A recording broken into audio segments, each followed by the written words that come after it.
Billionaires no longer want to look rich, and here's why. To understand what's happening right now, we need to talk about one of the most fascinating divides in wealth: old money versus new money.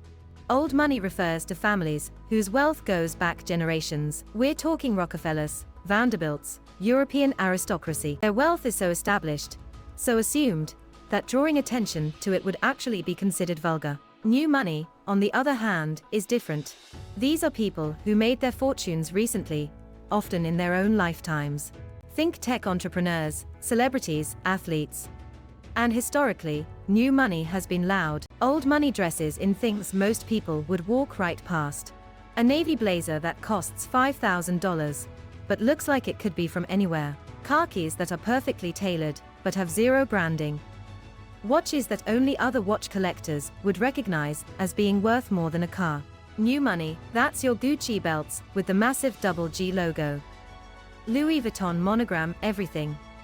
Supreme box logos. Because here's the thing, when wealth becomes truly significant, you no longer need to prove it to strangers on the street.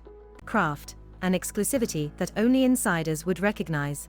It's the difference between wearing a Rolex Submariner that everyone knows costs 10 grand, versus wearing a Patek Philippe that looks like a simple dress watch, but costs $150,000. Most people won't know, but the people who matter in your world will.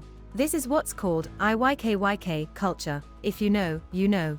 And it's completely taken over the top tier of luxury. And when inequality becomes this visible, drawing attention to your wealth becomes uncomfortable, even dangerous. High-profile robberies, kidnapping risks, and security concerns are real issues for people with significant wealth.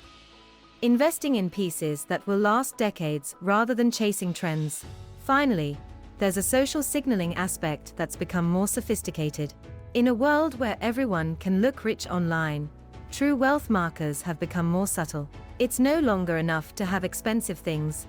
You need to have the right expensive things. The things that signal not just money, but taste, education, and belonging to elite circles. So what does all of this mean for the future of luxury brands? The industry is at a crossroads.